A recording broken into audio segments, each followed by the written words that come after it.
नमस्कार, मैं डॉक्टर प्रवीण कुमार आज फिर एक पैनल के साथ आपके बीच में हाजिर हूं और आज हमारे साथ हैं एसएम डिग्री कॉलेज चंदोसी की कुछ छात्राएं जो अपने विचार व्यक्त करेंगी। टॉपिक है भारत में शिक्षा की गुणवत्ता, समस्याएं और सुधार के तरीके। टॉपिक भारत में शिक्षा की जो क्वालिटी है वो कैसी है, क्वालिटी अच्छी नहीं है तो उसके क्या प्रॉब्लम्स है, क्या कारण है और इस स्थिति को बदलने के लिए क्या कर सकते हैं, क्या किया जाना चाहिए। तो तमाम चीजें आपके सामने बच्चे रखेंगे। तो मैं सबसे पहले इस पैनल का पूरे का परिचय कराता हूं और मैं इनवाइट करूंगा इस पैनल की जो लीडर है वो अपने से शुरू करे और बाकी उसके बाद सेकंड लीडर और अदर्स अपना नेम, क्लास और सेमेस्टर, वोकेशनल सब्जेक्ट, ये 3-4 चीजें बताएं please leader. Good morning, everyone. Myself Nancy Goyal. I'm a student of BCom third semester. Good afternoon, everyone. My name is Tanishka Vaishne.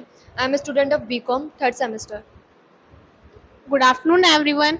I am Pratika from class BCom second semester, third semester. Good morning. Good afternoon, sir. Myself Vanshika Gaul. I am the student of BCom second year, third semester. Good afternoon, everyone. Myself Shagun from BCom second year. Good afternoon, everyone. My name is Survi Gupta and I study in BCom third semester. Good afternoon, everyone. My name is Kirti Sazeva and I am from BCom third semester. Good afternoon, everyone. My name Vaishnavi Srivastav. My class BCom third semester. Good morning, everyone. My name is Bhumi Rastogi. I am a student of BCom third semester. मैं बताना चाहूँगी कि शिक्षा प्रणाली क्या है। सरल शब्दों में शिक्षा प्रणाली एक ऐसी संरचना है जो सभी संस्थानों के लिए दी जाती है ताकि देश के अंदर आने वाली सभी पीढ़ी के लिए उनको अवसर पैदा करने में मदद मिल सके। मैं आपको शिक्षा प्रणाली की डेफिनेशन बताना चाहूँगी। Education system refers to the economic and social factors that create public schools, usually at the federal, state or community level. नमस्कार। तो मैं पहले आपको ये बताना चाहूँगी कि पहले हमारे इंडियन एजुकेशन सिस्टम कैसा हुआ करता था। तो जैसा कि आप सब लोग जानते हैं कि हमारा पहले इंडियन एजुकेशन सिस्टम गुरुकुल पर बेस्ड था, जिसमें कि जो भी स्टूडेंट्स होते थे वो अपने गुरु के पास जा करके, जहाँ भी गुरु रहते थे वहाँ पर रह करके शिक्षा प्राप्त करते थे। अब इसके वैसे तो बहुत सारे एडवांटेजेस हैं, बट साथ में कुछ डिसएडवांटेजेस भी हैं। आज मैं आपके सामने उन्हीं सबको बताना चाहूँगी। पहले तो इनके एडवांटेजेस ये सब हैं कि एक तो इनमें गुरु और शिष्य का बॉन्डिंग जो था वो बहुत अच्छा हो जाता था, क्योंकि वो लोग गुरु के साथ ही रहते थे, उनके साथ एक इमोशनल बॉन्डिंग हो जाता था, जिससे एजुकेशन लेना, उनसे जो भी वो पढ़ाते थे वो सब कुछ बहुत अच्छे से समझ में आने लगता था बच्चों को। और ऊपर से लाइव डेमोन्स्ट्रेशन भी होता था, सब कुछ लाइव एक्सपीरियंस होता था उनका। जैसे कि अगर कुछ बच्चों को प्लांट्स वगैरह का शौक है, उनके बारे में पढ़ने का इंटरेस्ट है, तो वो जंगल में लेके जाते थे, जिससे कि वो सारे प्लांट्स वगैरह के बारे में जान सकें, उनसे कौन कौन सी औषधियाँ बनती हैं, कौन से प्लांट जहरीले हैं, सब पता चल जाता था उनको। और इनके डिसएडवांटेजेस भी हैं कुछ, जैसे कि पहले शिक्षा का अधिकार लड़कियों को नहीं था, सिर्फ और सिर्फ लड़के ही गुरुकुल जा सकते थे, और उसमें भी कुछ ही समुदाय के लोग जा सकते थे, जैसे कि सिर्फ ब्राह्मण और क्षत्रिय को ही शिक्षा का अधिकार था।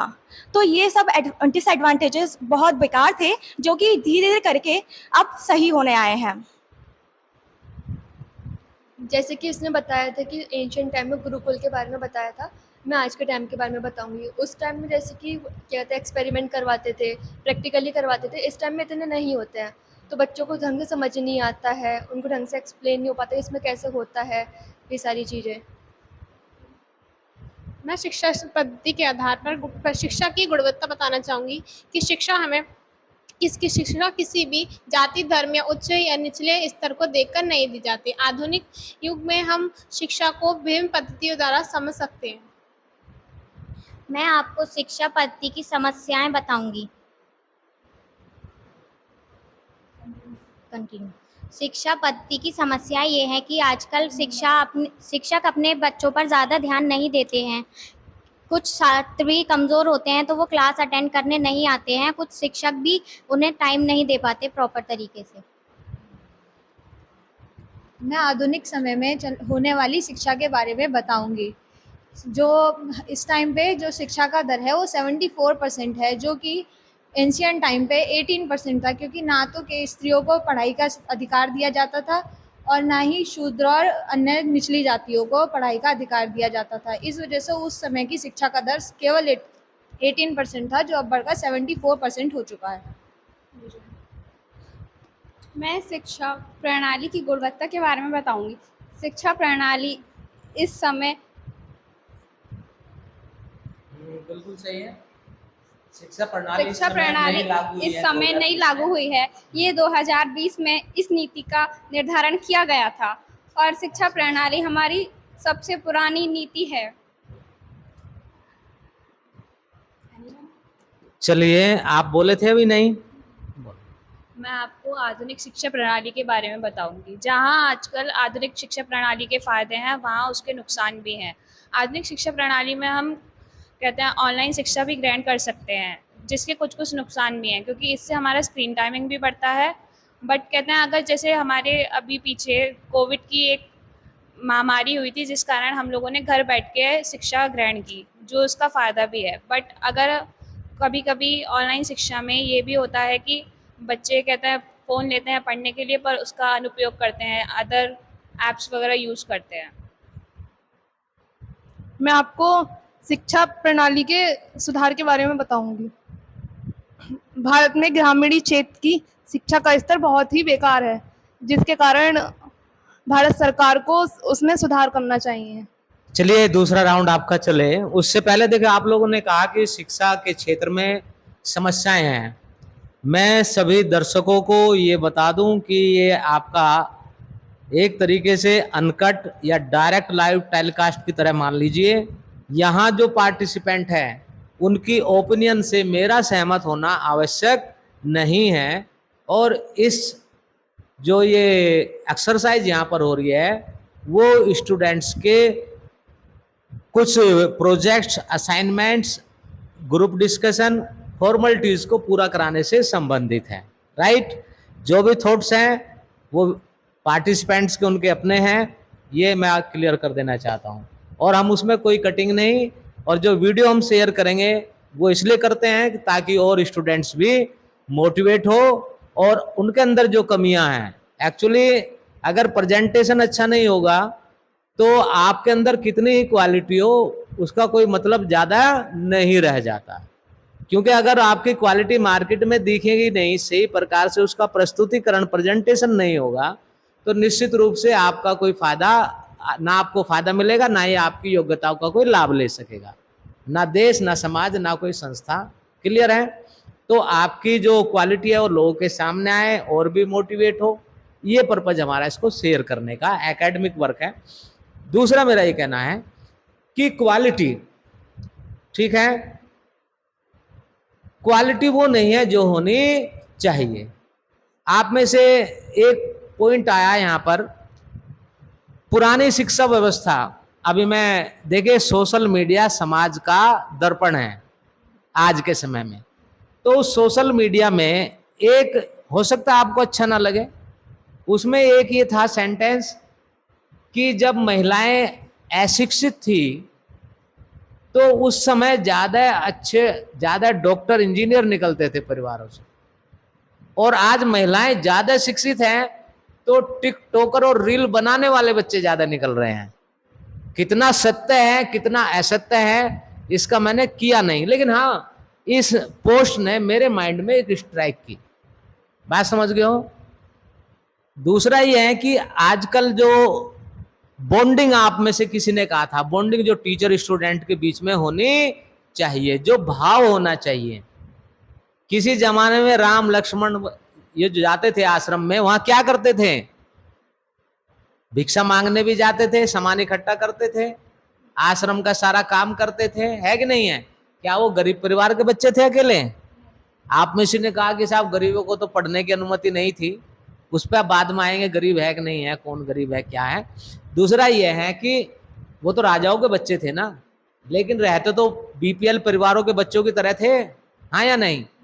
उस समय टीचर स्टूडेंट का एक अलग विषय था, एक अलग भाव था। पनिशमेंट की कोई शिकायत नहीं थी, डांटने की कोई शिकायत नहीं होती थी। आज क्या है, आप स्टूडेंट है ज्यादातर, आप जो है किसी बच्चे को, कानून भी है ऐसे कि आप जो है ये नहीं कर सकते, वो नहीं कर सकते, डांट फटकार नहीं सकते, समझ रहे हो ना? डंडा मारना तो बहुत दूर की बात है।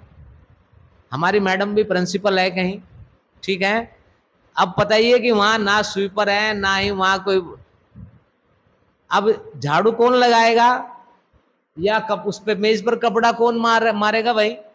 एक स्कूल है, उसमें 7-8 का स्टाफ है, लगभग 300 स्टूडेंट है, तो ऑफिस भी तो होगा ना। ऑफिस में ताला खोलने के लिए, ये करने के लिए कौन होते हैं? चतुर्थ श्रेणी कर्मचारी।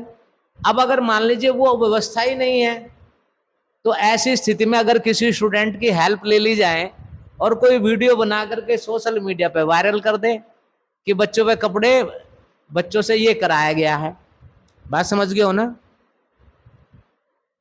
अब बॉन्डिंग इसलिए नहीं है क्योंकि हर व्यक्ति, अगर आप एजुकेशन को कहेंगे कि ये हमारा सेवक है, टीचर अपने आप में सोचे कि ये सेवक है, वो बहुत अच्छी बात है, लेकिन स्टूडेंट ये सोचे कि ये हमारा सर्वेंट है, तो शिक्षा का स्तर बढ़ेगा नहीं, घटेगा ही।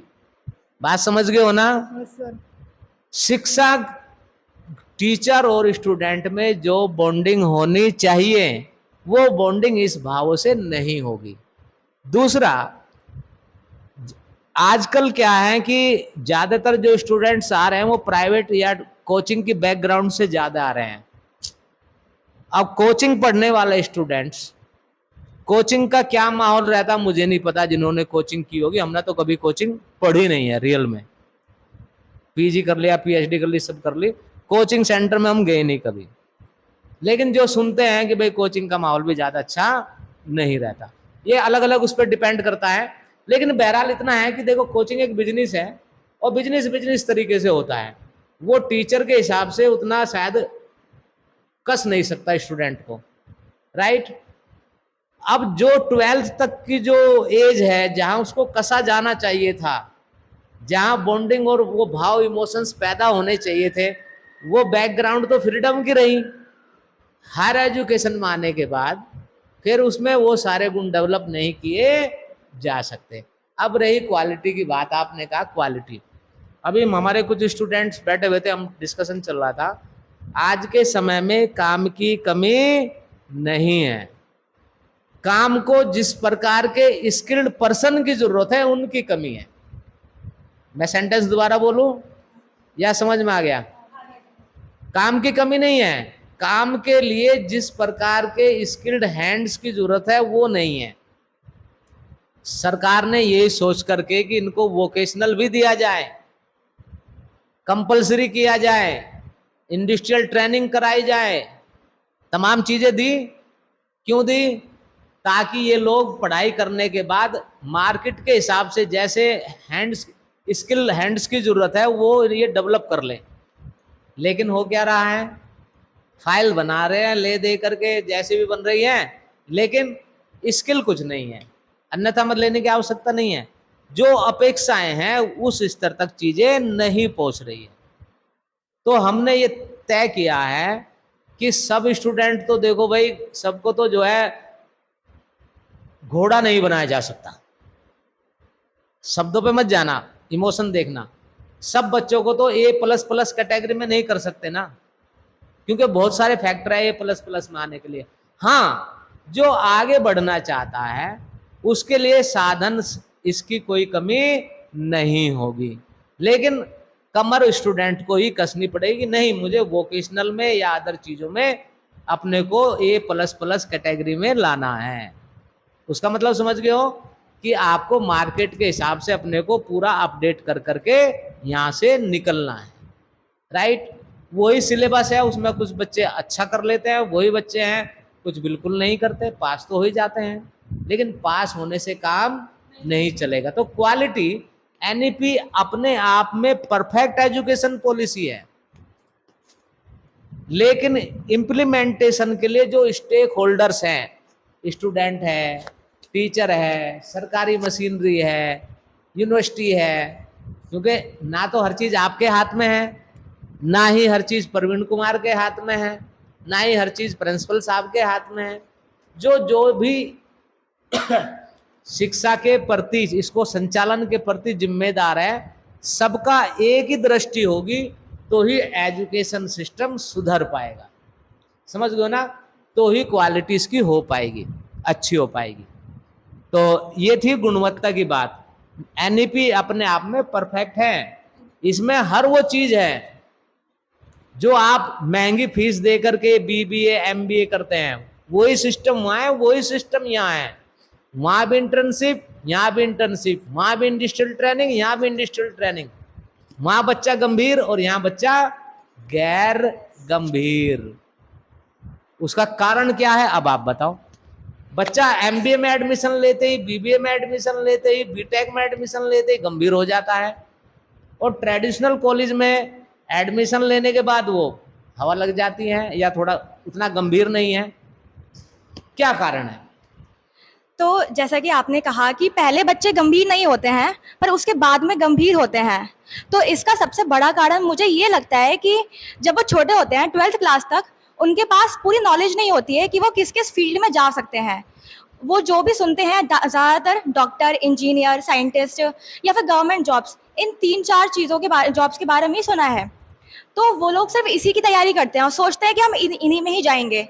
लेकिन जब वो बड़े होते हैं, जब वो कॉलेज वगैरह में आते हैं, उनको थोड़ा सा और स्कोप मिल जाता है, उन्हें और भी चीज़ें पता चलती हैं, और भी जॉब्स पता चलती हैं, बहुत सारी फील्ड्स पता चलती हैं। तब फिर वो दूसरी फील्ड्स में जाने की सोचते हैं और वो सीरियस हो जाते हैं उस टाइम पर।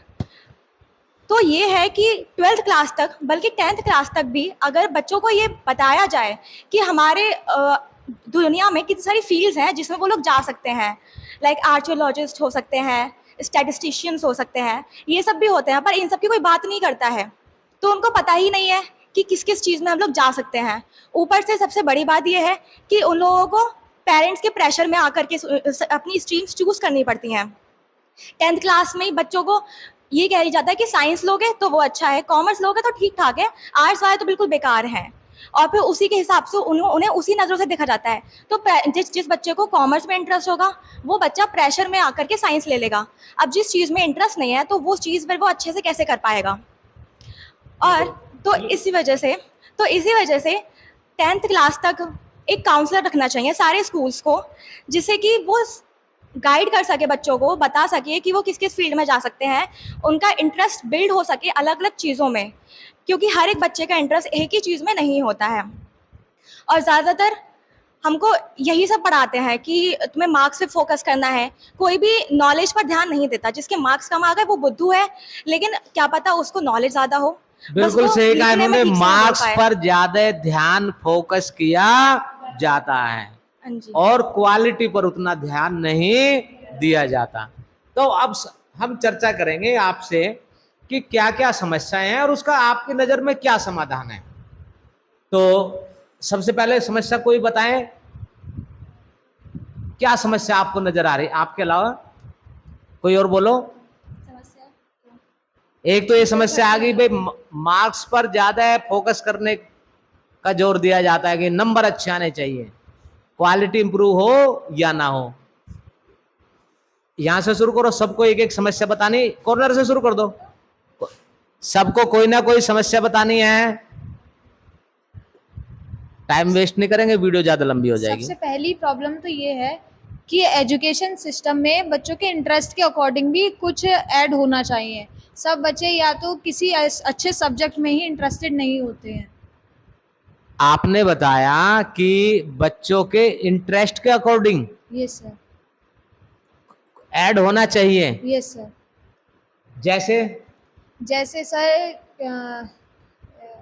जैसे सर ड्राइंग है, ड्राइंग, पेंटिंग। Yes sir. अच्छा। बच्चे काफी इंटरेस्टेड होते हैं ड्राइंग में, और भी अदर एक्टिविटीज़ होती हैं। चलिए, बिल्कुल सही है, आपकी बात सही है कि भाई बच्चों के इंटरेस्ट के अकॉर्डिंग भी चीजें होनी चाहिए। सिस्टम है, ऐसा नहीं है कि कॉलेजेस में है, लेकिन आपको ये देखना पड़ेगा, अगर मेरा इंटरेस्ट ड्राइंग पेंटिंग में है या फाइन आर्ट्स में है, तो मुझे अपने स्थान को थोड़ा सा छोड़ने की कष्ट करना पड़ेगा। यस अवेलेबल तो होगी, आज के डेट में अगर मैं फाइन आर्ट्स करना चाहूँ तो किसी कॉलेज में जरूर सीट खाली होगी कोई ना कोई। Yes sir. बात समझ गए हो? यस लेकिन हर चीज हमें अपने उसी प्लेस पर मिल जाए ये जरूरी नहीं है। और कोई समस्या बताओ, सबको एक एक समस्या बतानी है, उसका समाधान ढूंढेंगे यहीं पर।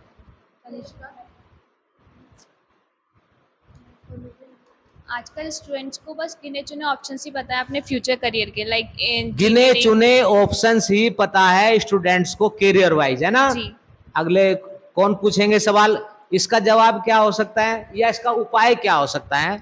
इसका उपाय यह है कि स्कूल कॉलेज में काउंसलिंग पर भी ध्यान दिया जाना चाहिए। इसके लिए अलग से सिलेबस की आवश्यकता या अलग से टीचर की आवश्यकता नहीं पड़ेगी।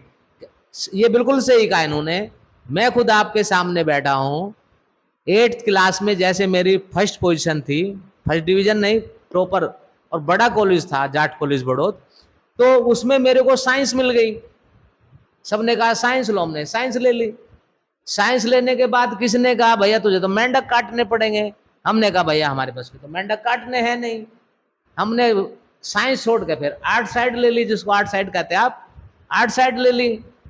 फिर किसी ने कहा गांव में, अरे भाई टॉपर स्टूडेंट हो, आर्ट्स ले लिए, इससे तो बढ़िया कॉमर्स ले लेते, कम से कम खाते तो बना लेते मुनीम बन करके। बात समझ में आ गई? तो आर्ट्स छोड़ के फिर कॉमर्स ले ली। आज पछताते हैं हम। अगर उस पॉइंट पर उस टाइम पर सही से काउंसलिंग हो जाती, बात समझ गए हो ना, तो हम आईआईटी में होते। और रिसर्च में मेरा माइंड बहुत चलता है, मेरे सर सब लोग कहते थे लॉजिक और रिसर्च दोनों साथ साथ ही चलता है एक तरीके से, ठीक है ना? तो आज कुछ और ही बात होती। काउंसलिंग ना होने की वजह से हम बहुत पीछे रह गए। ये मान करके चलिए, जो हमें मिलना चाहिए था वो हमें मिल नहीं पाया। लेकिन हमने भी तय किया कि भैया ना यहाँ से जाएंगे, चंदौसी में रहकर ही इस क्षेत्र जैसा भी है, लोग कह रहे यार वहां से आए हो ट्रांसफर क्यों नहीं कराते हो? अरे चंदौसी में रहकर भी प्रोग्रेस हो सकती है। यहाँ के बच्चों को भी टीचर चाहिए, यहाँ के बच्चों को भी जो कमियां हमारे अंदर रही, जो हमारे सामने प्रॉब्लम रही, इनको भी तो बताने वाला चाहिए। तो हमने तय किया हम ना जाएंगे भैया, हम तो यहीं हैं। बाकी बहुत लोग चले गए हमारे साथ के यहाँ से। एनीवे, तो काउंसलिंग उसका बेस्ट ऑप्शन है बेटा, ठीक है? पढ़ाई के मामले में भी, जॉब ऑप्शन के मामले में भी, और करियर काउंसलिंग में भाई क्या क्या आपकी रिक्वायरमेंट है उस हिसाब से तैयारी करो। बहुत सारे बच्चों को डुअल डिग्री का नहीं पता होगा, शायद यहाँ पर साथ साथ कर सकते हो। बहुत सारे स्टूडेंट्स को नहीं पता होगा। आप अपनी पढ़ाई के साथ दूसरी डिग्री भी कर सकते हो ऑनलाइन। आप अगर कोई स्टूडेंट मान लीजिए सिम्स में किसी एटीएन एकेडमी में उसका वो बीएससी कर रहा है, तो वो आईआईटी से ऑनलाइन जो है ना बीएस की डिग्री भी कर सकता है, बैचलर इन साइंस। हमारी बेटी खुद कर रही है, रेगुलर कोर्स कर रही है, उधर आईआईटी से भी कर रही है। बात आ गई समझ में? लेकिन इन कॉलेजेस में बहुतों को नहीं पता है, नहीं पता तो भैया आप उसका फायदा नहीं उठा पा रहे। और उस दिशा में आपकी काउंसलिंग कराएंगे, वो भी इस तलाश में है कि कोई अच्छा काउंसलर हमें मिल जाए। और किसी क्या समस्या लगती है आपकी? आपका कुछ कहना बेटा? आप शिक्षा में कुछ आर्थिक बाधाएं आ जाती हैं, जैसे कि प्रत्येक बच्चा अपनी पढ़ाई पूरी नहीं कर पाता, कुछ 10th या 12th करके अपनी पढ़ाई छोड़ देते हैं आर्थिक समस्याओं की वजह से। इसके लिए भी सरकार को कोई योजना बनानी चाहिए या स्कॉलरशिप का आयोजन किया जाना चाहिए। सरकार ने योजना बनाई कि भैया जनसंख्या कम रखो, एक तो ये भी है, ठीक है। दूसरा ये है कि अगर हम अपनी चप्पल के बराबर फीस नहीं दे सकते, इन कॉलेजों में आपकी जो चप्पल खरीदोगे, सैंडल खरीदोगे, लगभग उतने के आते हैं 700-800 के, 1000-1200 तक। बच्चे जो शूज खरीदते कि नहीं खरीदते, स्मार्टफोन लेके घूमते कि नहीं घूमते, उस फोन के आधे के बराबर कीमत नहीं है आपकी स्मार्टफोन की यहाँ की फीस। बोलो, आपको देखो दो चीजें हैं, या तो खर्चों के हिसाब से इनकम बढ़ाइए, ध्यान से सुन लेना, जितने खर्चे हैं या तो अपनी इनकम बढ़ाओ या फिर इनकम के हिसाब से अपने खर्चे करो, तो ही आप सेटिस्फाई संतुष्ट रह सकते हो, नहीं तो टेंशन में ही रहोगे। आपके खर्चे कितने हैं मान लीजिए, तो आप जो है एडमिशन लेना है तो पॉकेट मनी या कुछ ऐसे खर्चे भी तो बचा सकते हो। सही बात है। नहीं आई समझ में? पता चला एडमिशन के लिए पैसा नहीं है यार, मेले घूमने में 4 बार घूम आए मेला, हर बार 100 रुपये निकाल आए, 200 रुपये, और एडमिशन के लिए नहीं है। आज के समय में काम की भी कमी नहीं है। मैं कहता हूं कि बड़े से बड़े बेईमान व्यक्ति को भी ईमानदार व्यक्ति की तलाश रहती है, समझ गए हो ना? आप ईमानदारी से अपना काम करेंगे, ईमानदार आदमी की आज सबसे बड़ी कमी है, ईमानदारी से काम करने की। क्यों सरकार, गलत तो नहीं कहा? अगर इस सेंटेंस के खिलाफ कोई बात हो आप कह सकते हो, मैं सुधार कर लूंगा। दुनिया का सबसे बड़ा डॉन पता नहीं जिंदा है कि मर गया, दाऊद इब्राहिम बोलते हैं जिसको, वो भी अपने साथ ईमानदार लोग रखता है, जो उसके प्रति वफादार हो, ईमानदार हो उसके प्रति, है कि नहीं है? तो ईमानदारी से काम करोगे कहीं बैठ करके तो निश्चित रूप से अगर आप उसके यहाँ नौकरी छोड़ भी दोगे ना तो भी आपकी वो हेल्प कर देगा, बशर्ते कि आपका इंप्रेशन उनके ऊपर अच्छा हो। और किसी का कोई सवाल पूछो बेटा। मैं ये भी नोट कर रहा हूं कि कौन सवाल पूछ रहा है कौन नहीं पूछ रहा, मार्किंग वहां उसी हिसाब से होनी है। जैसे कि 12th के पास बहुत से लोग जॉब ढूंढते हैं लेकिन उनके पास कोई वर्क एक्सपीरियंस नहीं, तो ऐसे भी होना चाहिए 11th 12th में उनके लिए क्या था इंटर्नशिप वगैरह करवाएं किसी चीज़ के लिए, जिससे कि उनको थोड़ा जरा धीरे बोलो और जोर से बोलो, आवाज कम आ रही है। अच्छा, 12th के बाद बहुत से लोगों को जॉब ढूंढते हैं बच्चे, हाँ तो हाँ उनके पास लिए कोई वर्क एक्सपीरियंस नहीं होता है। बिल्कुल, आपका ये आ गया। हाँ 12th के बाद बहुत सारे स्टूडेंट्स जॉब ढूंढते हैं और जॉब में मांगते हैं कि वर्क एक्सपीरियंस, वो उनके पास है नहीं, ठीक है? वो 12th के बाद ही क्यों ढूंढते हैं वर्क एक्सपीरियंस? वो जॉब तो सिचुएशन वगैरह पड़ जाती है घर। बड़ी कंपनी में तो कोई लेगा नहीं उनको, हाँ ठीक है ना? जब तक कि कोई टैलेंट ना हो, टैलेंट समझ गए, कोई यूनिक पर्सनैलिटी ना हो, कोई ऐसा काम ना किया हो। नहीं, नासा भी ले लेता बहुत सारे बच्चों को, गूगल भी ले लेता बहुत सारे इंडिया के बच्चों को, खबरें आती हैं, आती कि नहीं आती? उन्हें तो कोई एक्सपीरियंस नहीं, एक्स्ट्रा ऑर्डिनरी है तो आप कहीं भी चले जाएंगे। लेकिन एनईपी में उसी के तहत ये किया गया है कि इंडस्ट्रियल ट्रेनिंग सुना आप लोगों ने, इंटर्नशिप सुना, वर्क एक्सपीरियंस सुना, ये क्या है? ये प्रैक्टिकल, ये जो आपके सर्टिफिकेट है, हम आपसे क्या कहते हैं, आप इंडस्ट्री से जहां भी ट्रेनिंग लेंगे इंटर्नशिप का सर्टिफिकेट लेकर के आएंगे। आप अगर इंडस्ट्रियल ट्रेनिंग कर रहे हैं तो मेंटोर का सर्टिफिकेट लेकर के आएंगे। वो सर्टिफिकेट का फोटोस्टेट ही तो लगाना है आपको, उसमें सेल्फ अटेस्टेड, ओरिजिनल तो आपको अपने पास रखना है कि नहीं है? वही आपका वर्क एक्सपीरियंस हो गया।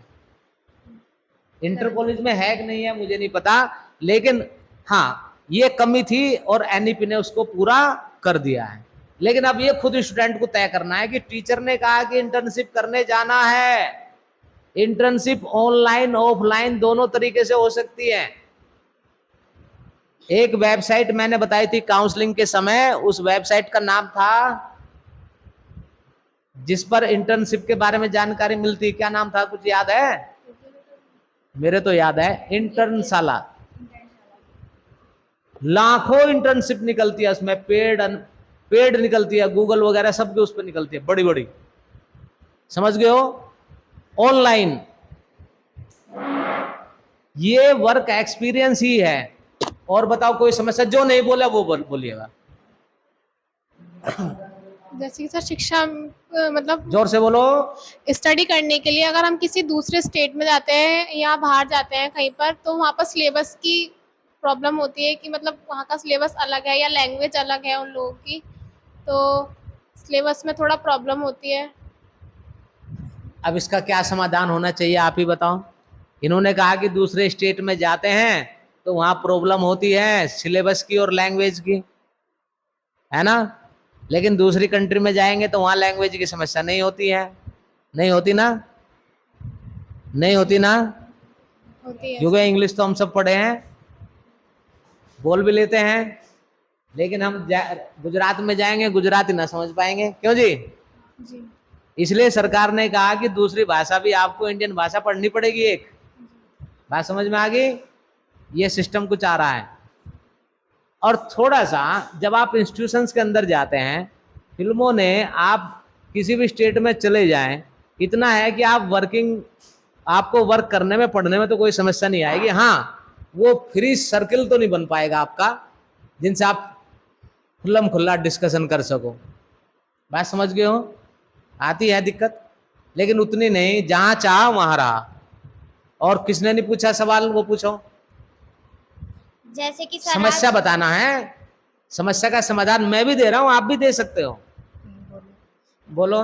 जैसे कि सर आज डिजिटल चीज़ों का ज़्यादा उपयोग होता है, लेकिन कुछ कुछ जगहों पर इसकी बहुत समस्या है, कम तरीके से उपयोग होता है। तो इसका भी कोई समाधान होना चाहिए कि डिजिटल तरीके से हमें पढ़ाया जाए, स्मार्ट क्लासेस बनाई जाए और सब चीज़ हो। स्मार्ट क्लासेस बनाई जाएं, पढ़ाई जाए, है ना? सरकार प्रयास कर रही है, आपके कॉलेज में भी है स्मार्ट क्लास, है कि नहीं है? जिंदगी में वही चीज हमें मिलेगी जिसको हम महत्व देंगे और जिसके लिए हम प्रयास करेंगे। बात समझ गए? आप समझ गए ना बात को मैंने क्या कहा? अगर आप खाने को महत्व नहीं देंगे, फैमिली में पापा को महत्व नहीं देंगे, भाई को महत्व नहीं देंगे, वो आपसे दूर हो जाएगा। बात समझ में आ गई? ऐसे ही स्मार्ट क्लास भी है, स्मार्ट तरीका मतलब डिजिटली पढ़ाने का काम भी हो रहा है। लेकिन आपके यहाँ कौन कौन से 2 चैनल से वोकेशनल सब्जेक्ट पढ़ाए जा रहे हैं? इंडियन एकेडमी और मास्टरी ऑफिस। ये वो लोग हैं जो social service point of view से आपको लेक्चर बना करके दे रहे हैं, क्योंकि उनके पास इतना टाइम नहीं है। आप भी देख रहे होंगे कि आपका शायद 1 बजे था ये लेक्चर, 2 बजे हुआ, 2 से फिर आपका 2:30 बजे हुआ और 3 बजे करीब आपका शुरू हुआ। बात समझ गए हो? हमारे पास अगर समय नहीं है तो जो सॉफ्टवेयर इंजीनियर है या मैनेजर है, उनके पास कितना समय होगा, वो भी फ्री कॉस्ट। बात समझ रहे हो ना? ऐसी स्थिति में अगर हम उनके क्रेडिट को, कंट्रीब्यूशन को, जो आपके लिए लेक्चर बना करके दे रहे हैं, खास तौर से डिजिटल मार्केटिंग में, समझ रहे हो ना, टेक्निकली सॉलिड लेक्चर है, वो वही चीजें होनी चाहिए। वो चीजें आपने कितनी बार देखी या बच्चे कितनी बार देख रहे हैं, आपका ऑब्जर्वेशन क्या है, आप ही बताओ। उसमें लगभग ATN में 150 के करीब वीडियोज है जो आपसे रिलेटेड है। और टेक एंड ऑफिस मास्टरी जो सॉफ्टवेयर इंजीनियर वाले ने हमारे कहने से ही बनाया है, पहले था ही नहीं उनका। और स्टूडेंट क्या सोचता है, अरे उसकी तो कमाई हो जाएगी, उसका पर्पज ही नहीं था ये। अगर मैं भलाई करूं और मुझे जन्नत या स्वर्ग की प्राप्ति हो जाए तो यार मैंने तो सोचा नहीं था भलाई करते समय, समझ रहे हो ना? उस समय तो उसने सोचा नहीं था ना। लेकिन अब दूसरा ये है, अगर उसने मोनेटाइज ही करना होगा तो पढ़ाने के बजाय वो सीमा हैदर वाली वीडियो लगाएगा जो बिना कहीं लोग देखेंगे। आएगी समझ में ना? सोशल मीडिया समाज का दर्पण है। अगर स्टूडेंट ये नहीं सोच रहा है, अगर स्टूडेंट ये सोचे अरे मैं उसका चैनल सब्सक्राइब करूं तो उसको तो फायदा हो जाएगा, मुझे तो कोई नुकसान नहीं हो रहा ना। दूसरा ये है कि अगर वो कंट्रीब्यूट कर रहा है ना, वो आपसे कह रहा है, तो करने में क्या दिक्कत है जब आप उसको देखोगे। जबकि पर्पज उसका आपको बताने का ये है स्टूडेंट्स को कि भाई आपको अपडेट मिलते रहे ना, तो उनके पास कॉन्टैक्ट है, एक हमारा ही है, हम भी कितनी बार भेजेंगे आप लोगों को, क्यों कितनी बार शेयर करेंगे। सैकड़ों हजारों के करीब अलग अलग ग्रुप में है लोग। अब हर बार हम शेयर करते रहे, जो बेचारे पढ़ रहे हैं वो तो कहेंगे गुरुजी बार बार यही शेयर करते रहते हैं, है कि नहीं है? अगर आप उसको सब्सक्राइब कर दोगे, बेल आइकन दबा दोगे ऑल करके, तो आपके पास वो आ जाएगा, क्या बोलते हैं, वीडियो अपलोड होते ही।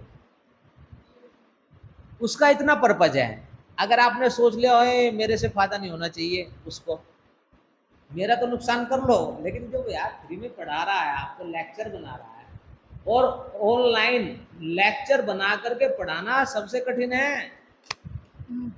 क्योंकि मेंटली प्रिपरेशन पीस होनी चाहिए घर में।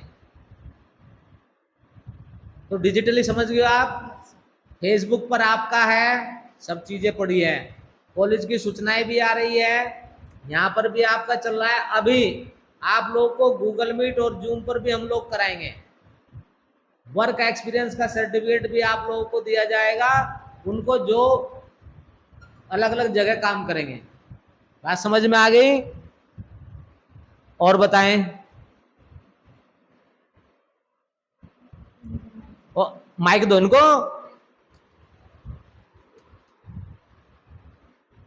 बात समझ में आ गई? अब ये है, देखिए थोड़ा सा पॉजिटिव दृष्टि से देखिए। बेटा जरा ये माइक ऊपर करो। ये कैसा माइक है? अभाव किसी व्यक्ति को पीछे नहीं रहने देता अगर उसमें लगन है। ये माइक है, ये कुछ साधन है, ये हमने लिया है, ठीक है। जबकि अब हमें यह है कि आप अच्छा करेंगे, आप इसको प्रेरणा समझो कि हमारे कुछ नहीं, हमने ऐसे जुगाड़ बना करके अपनी वीडियो बनाई और ग्रुप डिस्कशन किया। इंटरव्यू में जाएंगे, क्लास 1 जो पोस्ट होगी, प्राइवेट सेक्टर में जाएंगे, आपको या तो मीटिंग लेनी है या मीटिंग में अपने विचार रखने हैं। बात समझ में आ गई? किसी न किसी रूप में आपको ग्रुप डिस्कशन में पार्टिसिपेट करना है।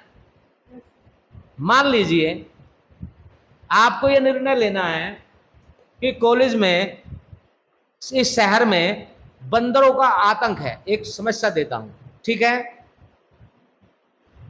आपका समाधान क्या होगा? कॉमर्स के हो ना आप लोग, तो आपके यहां मैनेजमेंट में एक प्रॉब्लम सॉल्विंग, समस्या का समाधान, यानी कि डिसीजन मेकिंग लास्ट स्टेप। तो डिसीजन मेकिंग जिंदगी में सबसे महत्वपूर्ण है। ये डिसीजन है जो हमें आगे बढ़ा देते हैं और ये डिसीजन है जो हमें पीछे धकेल देते हैं। अब आप ये बताओ, बंदरों के आतंक को दूर करने के लिए चंदौसी शहर में क्या किया जाना चाहिए? एक एक करके सबको बोलना है। कौन शुरू करेगा? माइक जरा फास्ट पहुंचाओ।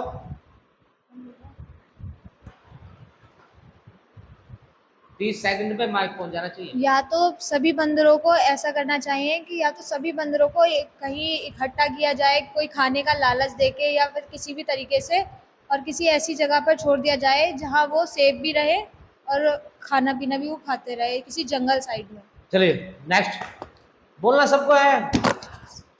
गिराओ इसमें आवाज आ जाएगी।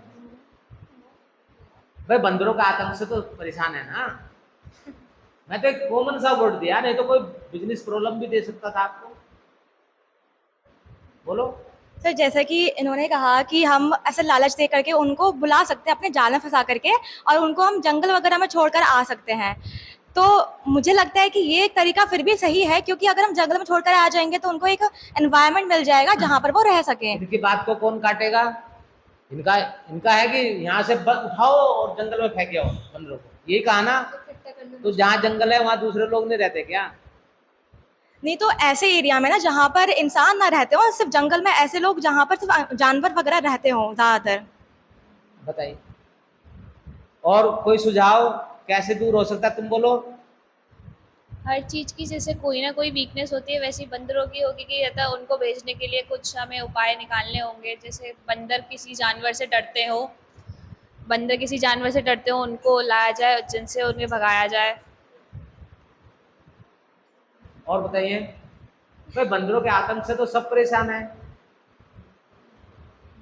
कौन नहीं बोला अभी तक? इन्हें दो कॉर्नर में। बंदरों के आतंक से कैसे मुक्ति मिल सकती है? इसको यहाँ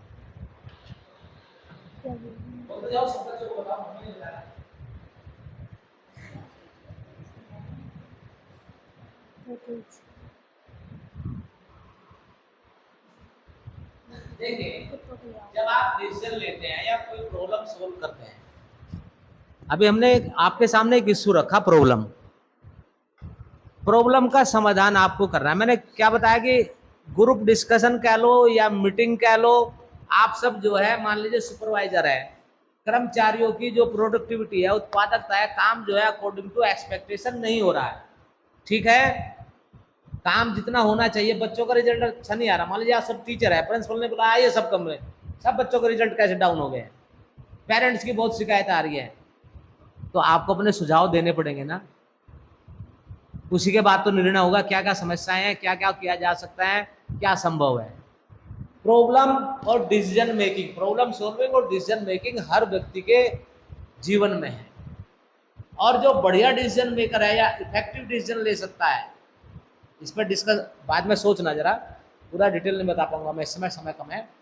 इफेक्टिव डिसीजन मेकिंग एबिलिटी जिसके पास है वो जिंदगी में सफल है, और उसके कुछ स्टेप्स हैं, क्योंकि कोई भी आप निर्णय लेंगे, कोई भी एक कदम बढ़ाएंगे तो निश्चित रूप से उसका मेरिट्स भी होगी और डिमेरिट्स भी होगी।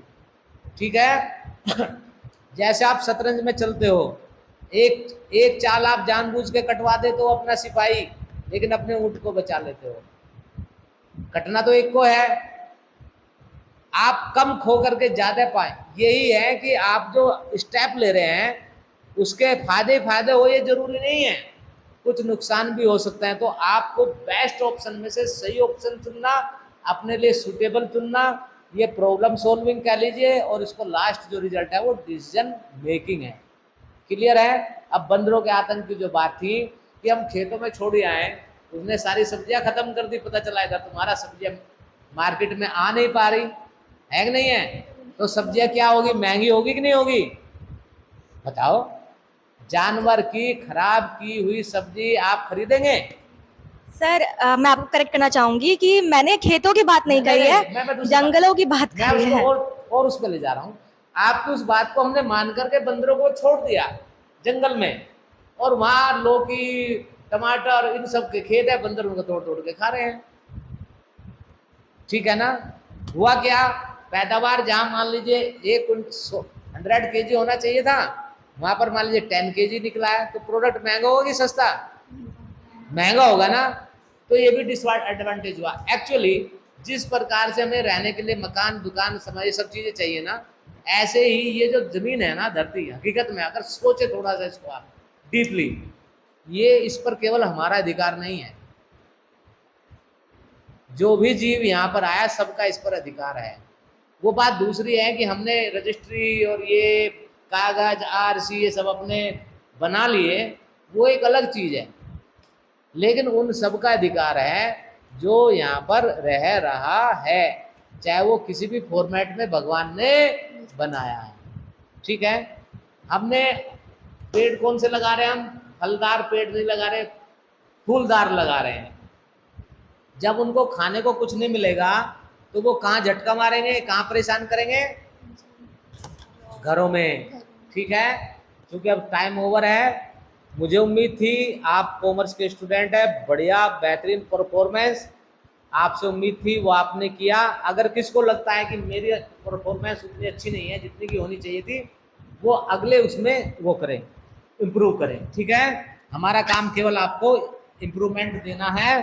दूसरा ये है कि बेटा जो भी असाइनमेंट्स आपको बताए हैं वो करिए। 5 नंबर का असाइनमेंट है जो आपका इस समय चल रहा है, ये आप इसका फोटो ले लेंगे, आपस में शेयर कर लेंगे, फाइल में इसको आप लगाएंगे। ठीक है। तो आप सबको धन्यवाद। जो आपने कमियां की, जो कम बोले, कॉमर्स वाले अच्छा बोलते हैं, लेकिन आप में से कुछ कम बोले, उनको अच्छा बोलना आना चाहिए। तो इसी के साथ नमस्कार करते हैं सबको, आपको भी और वीडियो के दर्शकों को भी धन्यवाद।